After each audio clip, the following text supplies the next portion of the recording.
I bought the cheapest walking pad treadmill on Amazon for under 200 Aussie bucks.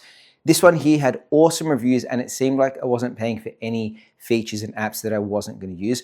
I wanted something that was cheap, portable, so I could move it from the gym to upstairs under my desk. And I also didn't want to pay too much for it. So let's go ahead and unbox this right now. So the goal here is really just to get more steps in during the day. And of course, when it's rainy, when it's cold outside, when I don't have that much time and I can't actually get outside, this should help me reduce the barriers of really getting some light cardio in every single day. I ordered this, I think, 3 days ago, and it arrived yesterday. So delivery was quite quick. In the box, aside from some packaging, it doesn't look like there's too much here, and that's what I wanted. Something really essentially cheap and minimal. Weight-wise, it's a little bit heavier than I thought, but still light enough to be able to carry up and down the stairs. So in the box, obviously, you get the treadmill, you get the user guide, which has 2 AAA batteries and an Allen key, and you get the power cable with a remote control. So the remote control here, essentially going to pop off the back and just pop in the 2 batteries. And then this allows you to increase the speed. It gets up to 6 kilometers an hour, which is enough for a bit of a fast walk. And then next up, all we have to do is untangle the power cable. At the front here, there is the on switch.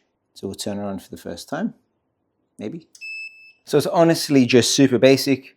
On the remote here, it's got a play button, 3, 2, 1, counts down. And then of course you can go ahead and adjust the speed from 1 all the way up to 6 kilometers an hour.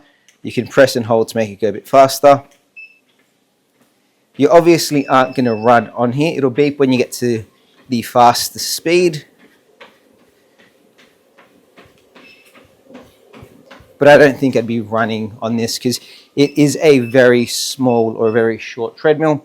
But the goal is really just to have something to get a bit of steps in while I'm working at the desk, or while Ash is working out, I can walk alongside her.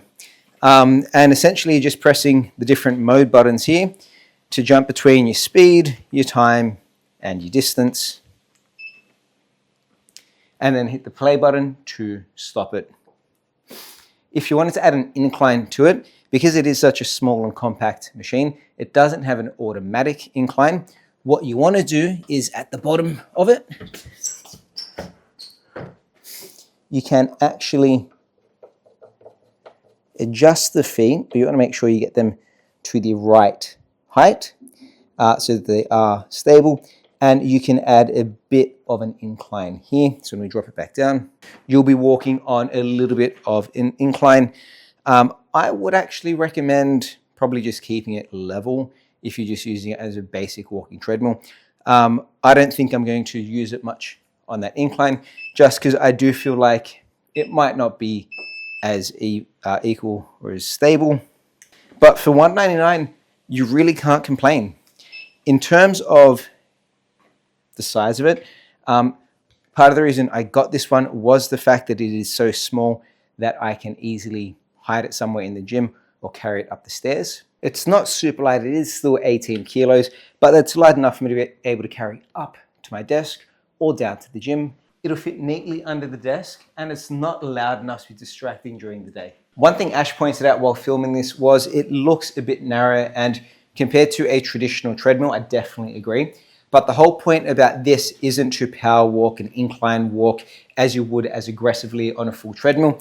The goal of this really is to provide a reduction in the barrier of actually getting more steps in during the day, walking a bit faster than this, but also having just a nice cruisy pace with it. And for a bit of casual walking, I actually think the size and the width of it is fine for someone of my stature. Ash jumped on as well and she said it's fine. So if you're worrying about the width of this, it may look like a concern, but unless you're walking, really widely legged, I actually think it's going to be okay. And one of the key reasons I got this was because once you're done using it, you can simply unplug it, pick it up, and then just compactly put it away nice and safe. I'm going to try this out for the next 30 days. So if you want to see a full review in about a month from now, make sure you get subscribed. Thanks for watching, and we'll see you next time. Bye.